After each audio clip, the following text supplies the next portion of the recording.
Shalom, selamat pagi saya ucapkan buat kita semua. Hari ini Sabtu tanggal 28 Juni 2025, di mana kita berjumpa kembali di dalam persekutuan doa pada pagi hari ini, yang dimana juga kemudian menjadi hari terakhir di dalam perenungan firman Tuhan atau tema kita paling tidak satu minggu ini, yaitu musuh di dalam selimut, yang tentunya berangkat dari firman Tuhan Wahyu pasal 2 dan pasal 3, yang di sana dikatakan 7 surat kepada ketujuh jemaat. Dan hari ini adalah hari terakhir itu, dan juga kita akan belajar dari satu bagian firman Tuhan, yaitu surat kepada jemaat yang ada di Laodikia. Sebelum kita masuk di dalam perenungan firman Tuhan, mari kita datang kepada Tuhan, kita berdoa. Bapa yang baik, kami bersyukur berterima kasih ya Tuhan, pada pagi hari ini kami kemudian berkesempatan untuk belajar firman Tuhan. Tuhan kiranya boleh menolong kami, Tuhan kiranya boleh menyertai kami, dan kami bersyukur ya Tuhan, paling tidak satu minggu ini kami juga boleh belajar banyak berkenaan dengan 7 jemaat Tuhan yang Tuhan tegur, yang Tuhan ajar. Dan biarlah itu juga kemudian membuat kami semakin berjalan bersama dengan Tuhan, semakin mengasihi Tuhan. Dan tentunya kami mau berdoa ya Tuhan, di kesempatan saat ini kami akan belajar kepada jemaat yang ada di Laodikia, di mana Tuhan kemudian menegur, Tuhan kemudian memperingati mereka. Terima kasih Tuhan, dan tolong setiap kami. Nama Tuhan kami Yesus Kristus kami berdoa. Amin. Bapak Ibu yang dikasihi oleh Tuhan Yesus Kristus, tema kita di dalam persekutuan doa pada pagi hari ini adalah terlalu nyaman. Ya, saya akan membacakan satu bagian firman Tuhan di dalam Wahyu pasal 3 ayatnya yang ke-15 dan ayatnya yang ke-16, di mana surat ini ditujukan kepada jemaat yang ada di Laodikia. Firman Tuhan berkata demikian, "Aku tahu segala pekerjaanmu, engkau tidak dingin dan tidak panas. Alangkah baiknya jika engkau dingin atau panas.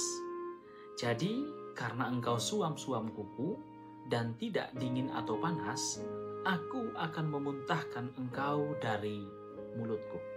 Ketika mendengar firman Tuhan ini, rasanya ini firman Tuhan yang begitu keras, ya. Dan juga kita kemudian melihat bahwa Tuhan tidak main-main tentang sebuah pelanggaran, atau Tuhan tidak sedang main-main kepada sebuah dosa yang terus dibiarkan itu terjadi. Judul renungan kita pada pagi hari ini adalah terlalu nyaman. Nah, Bapak Ibu yang dikasihi oleh Tuhan Yesus Kristus, dalam materi TUS sesi 2, yaitu Gerakan Kristen Dunia, di sana membicarakan tentang sejarah misi Allah yang dikerjakan dari waktu ke waktu. Dan fakta yang kemudian dibeberkan di sana, bagaimana kita melihat justru misi Allah berkembang pesat ketika ada tantangan dari luar.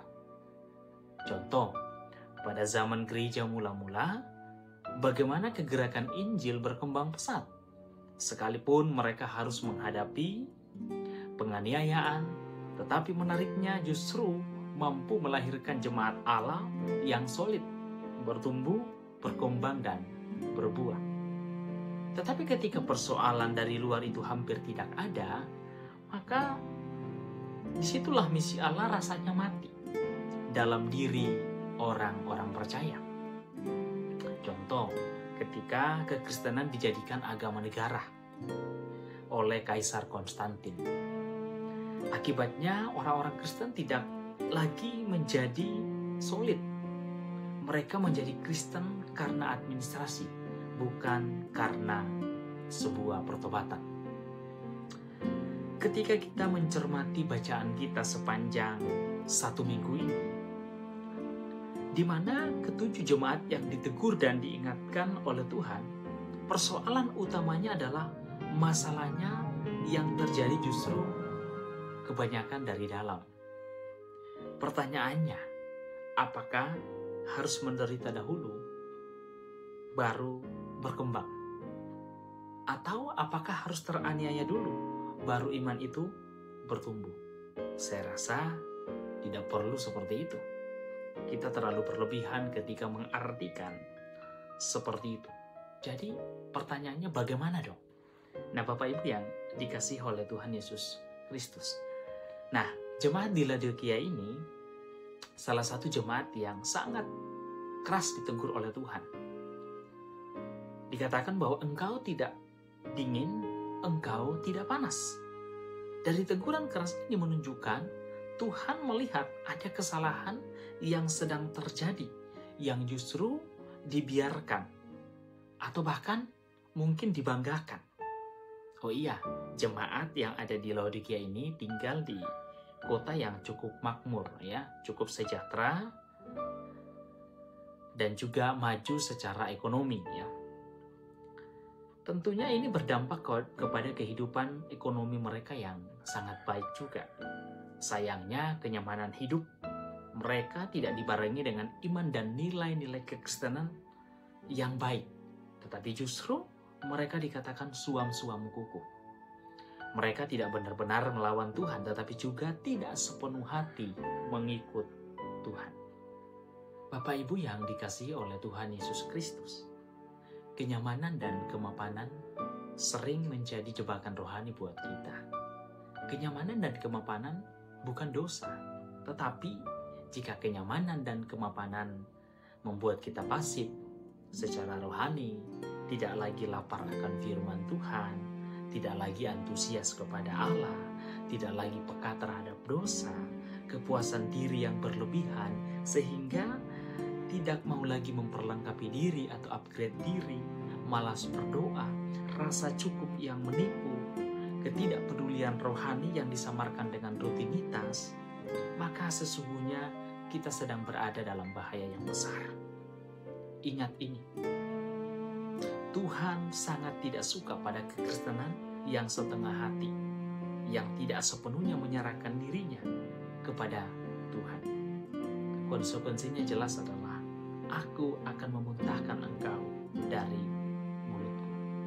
Jadi Bapak Ibu yang dikasihi oleh Tuhan, mari kita bersama-sama belajar ketika Tuhan begitu keras menegur jemaat yang ada di Laodikia, karena nilai-nilai hidup mereka yang suam-suam kuku, jangan sampai kita juga memiliki kehidupan yang sama seperti mereka. Karena jelas Tuhan tidak suka untuk itu.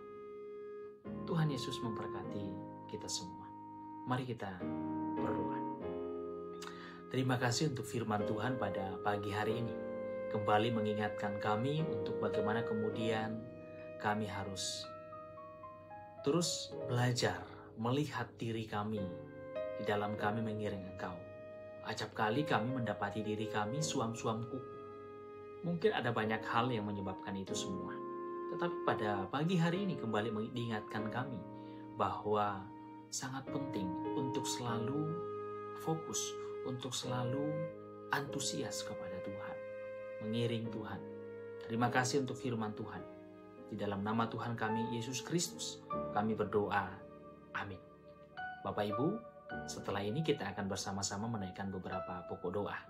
Selamat berdoa, Tuhan Yesus memberkati kita semua.